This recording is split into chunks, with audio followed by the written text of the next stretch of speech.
There are stories so disturbing, so real, that after hearing them, you'll find yourself double checking every lock in your home. These aren't urban legends. These are real midnight encounters from people who were lucky just to survive the night. Grab your blanket, because after this, you'll never sleep the same again. It was just past midnight when I pulled into a nearly deserted gas station off Route 16 in rural Tennessee. I'd been driving cross country to visit my brother, and after 6 straight hours on the road, my eyelids were getting heavy. The lights inside the small convenience store flickered dimly, casting a faint glow across the lot. I remember thinking, just a quick fill up, maybe a soda, then back on the road. There were no other cars in sight, not even a clerk visible through the smudged glass windows. Still, the pumps were working. I slid my card, started fueling, and stretched my arms as I looked out into the emptiness surrounding the place. Then I saw him. He was standing near the edge of the forest line, just beyond the station's weak lights, almost like a shadow at first. Tall, motionless, dressed in all black. I couldn't see his face, just a hood pulled up over his head. I squinted, trying to tell if it was some hiker or local, but he didn't move. Something about him didn't feel right. I finished pumping gas, glancing back toward the figure. Still there. Still completely still. I tried to shake the unease off, grabbed a bottle of water from the car, and walked toward the store to grab a snack and use the restroom. That's when I noticed he was gone. I stopped, looked around, even turned full circle. No sign of the man anywhere. The hairs on my arms stood straight up. I opened the store door. The little bell above jingled, but no one greeted me. The place was weirdly silent. No humming fridges, no music, just the low buzz of fluorescent lights overhead. "Hello?" I called out. Nothing. I headed toward the back where the restrooms usually are. As I passed one of the aisles, I saw it. Something small scrawled in red Sharpie across a bag of chips. "Don't look behind you." I froze. Every instinct in me screamed to not look, but I turned anyway. He was there. Not behind me, but at the front of the store. Inside. By the door I had just come through. No sound. No footsteps. Just there. His head was tilted slightly, like he was studying me. I backed away slowly, reaching into my pocket for my car keys. I didn't blink, didn't even breathe. He didn't speak. He just started walking, slow, deliberate steps straight toward me. That's when I noticed he wasn't wearing shoes. His feet were bare, pale, almost grayish in tone. I bolted. I ran through one of the aisles, knocking over a stack of canned beans, and made it to the back door of the store, locked. I rattled the handle, slamming it with my shoulder. Still nothing. That's when I heard it. Footsteps. Wet footsteps, smacking the tiled floor. Getting closer. Desperate, I grabbed a metal broom from the janitor's closet beside the bathroom and swung it at the door's window. The glass cracked, then shattered. I climbed through without thinking, cutting my forearm on the glass in the process. Once outside, I sprinted toward my car. He was following me. But the weirdest thing? He wasn't running, just walking, calm, as if he knew. He didn't need to rush. I jumped into my car, locked the doors, and floored it out of the lot. My hands were shaking. My heart thundered in my ears. In the rearview mirror, the gas station shrank in the distance, and there he was, just standing again at the edge of the trees, watching.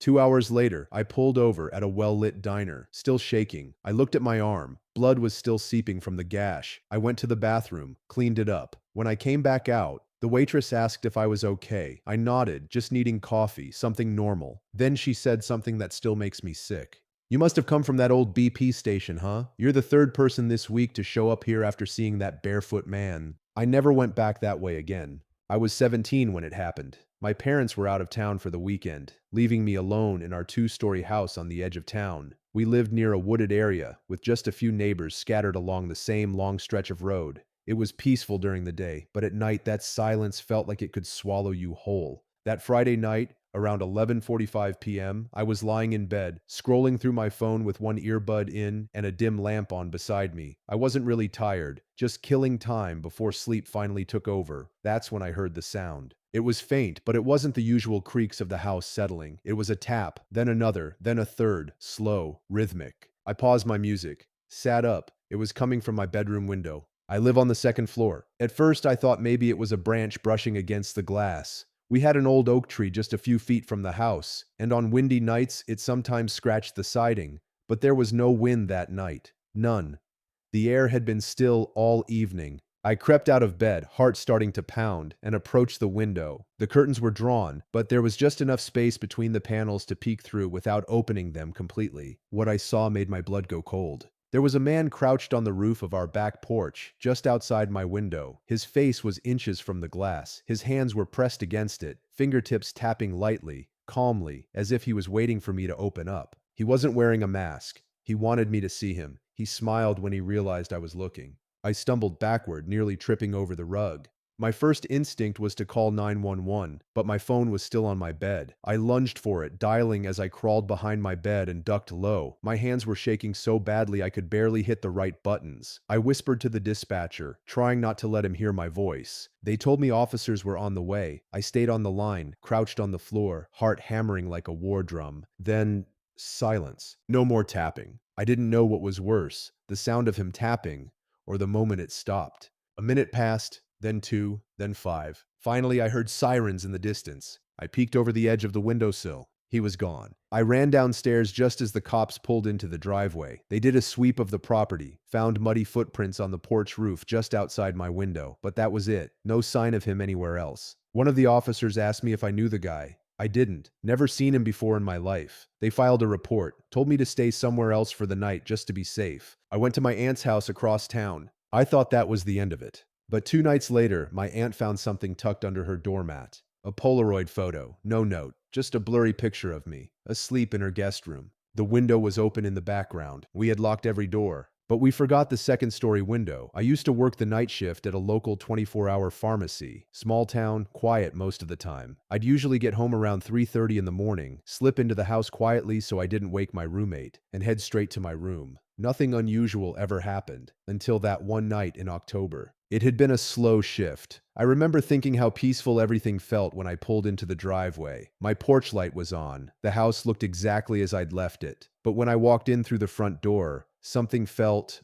off. At first, I couldn't place it. Everything looked normal. Lights were off, doors were closed, and there wasn't a sound. But it was the air. It felt heavier, like someone had just been there. I called out to my roommate, Jake, just to be sure. No answer. Probably asleep, I figured. So I went to my room, tossed my keys on the nightstand, and began taking off my work uniform. I always locked my bedroom door out of habit. That night was no different. I was halfway through brushing my teeth when I heard it. Footsteps. Not light ones either. Slow, deliberate, like someone was walking barefoot across the hardwood floor in the hallway. At first, I thought maybe Jake had woken up, but the steps stopped, right outside my bedroom door. I froze. "Jake?" I called. No answer. I tiptoed to the door and pressed my ear against it. Breathing. I swear I heard breathing, shallow, strained, right on the other side. Then softly, something brushed against the door. Not a knock, more like fingers dragging across it. I backed away. "Jake, stop screwing around," I said, louder now. Still nothing. Suddenly, the doorknob twitched. Someone was trying to turn it, quietly, slowly. I grabbed my phone and called Jake. I needed to know if it was him or not. The phone rang once, twice, and then I heard it, from behind me. Jake's phone was charging on my nightstand. That meant whoever was in the hallway wasn't Jake. I called 911 instantly, whispering the whole situation as I backed into the corner of the room, my eyes glued to the doorknob as it kept twitching. The dispatcher stayed on the line, told me to stay calm and stay put. Then the sound stopped. No more breathing, no more movement. 10 minutes passed before I heard the knock at the front door. The police. They checked the whole house. Jake's door, still closed, locked from the inside. He had never left his room, said he'd been out cold all night with headphones in. But here's where it gets truly terrifying. One of the officers called me into the hallway. "Is this yours?" he asked. He was holding a small kitchen knife, taken from our own drawer downstairs. They found it outside my bedroom door, lying on the floor, with smudged fingerprints and a single drop of sweat on the handle. There were no signs of forced entry, all windows locked, all doors bolted. But someone had been inside with us the entire time. The cops suspected the intruder had slipped in hours earlier and hid, waiting, watching, listening. They searched the attic, closets, under the beds. Nothing. Whoever it was, he knew the layout, and he left without a trace. We installed cameras the next day, but I didn't sleep for weeks after that. Sometimes, I still hear the footsteps in my dreams, and every night since, I've checked my doorknob twice, just to be sure. I grew up in rural Oregon, where the woods start just past your backyard and never seem to end. Our house sat on the edge of a thick pine forest, and while it was peaceful during the day, nighttime was something else entirely. There were no streetlights, no distant traffic, just the hum of insects and the endless black beyond the tree line. One summer night, I had trouble sleeping. It was just past midnight, and my room felt too hot to stay in. so I slipped out to the back porch with a glass of cold water, barefoot and in a t-shirt. The night air was cool against my skin, and for a moment, everything felt still. Then I noticed it. Not a sound, not a movement, just a presence. I looked out toward the woods. At first, there was nothing unusual, just darkness between the trunks. But then, maybe 50 feet out, just beyond where the porch light could fully reach, I saw something, a shape. Tall, still. I squinted. Maybe a tree, a shadow. But then it moved, slightly, like a person trying not to be noticed. I froze, hand tightening around the glass. The shape tilted, just a few inches, like it was leaning to get a better look at me. That's when I realized it wasn't a shadow, it was a man, just standing there, watching. No flashlight, no movement, just stillness and intent. I backed toward the door, trying not to make sudden moves, keeping my eyes on him the whole time. I flipped the porch light off for a second. When I turned it back on, he was gone. Vanished. Not a single rustle or footstep. My heart dropped. I ran back inside, locked the door, and checked every window. I told myself maybe it was a hunter or someone lost. I even considered it could have been a hallucination from sleep deprivation, until it happened again. The next night, same time, same place. I didn't even go outside this time. I just peeked through the curtains. And there he was, closer now. About 30 feet away, still, watching. I called my dad, who was working out of town, and he told me to stay calm, to call the sheriff. But by the time the deputy arrived, the man was gone again. No footprints, no signs of someone walking through the underbrush. They said maybe it was a transient, maybe a prank, but my gut said otherwise. Because the third night, he came right up to the porch. I had barricaded the doors by then, and I was sitting in the living room, lights off, holding a baseball bat like it was a lifeline. I don't know what made me look up when I did, but I swear, he was looking through the window, face half lit by moonlight. Blank, expressionless. He didn't knock, didn't try to open anything, just stared, for what felt like hours. I couldn't move, could barely breathe. Eventually, I gathered the courage to crawl into the hallway and dial 911 again. The moment I turned away, I heard the sound of footsteps, running, off the porch and back toward the woods. When the cops came, they searched the perimeter, found some disturbed dirt where he might have stood. That was it. The next morning, I packed a bag and left for my cousin's place 2 towns over. I never spent another night in that house alone. And even now, years later, every time I see trees outside my window at night, I wonder if someone is standing just beyond the light, watching, waiting.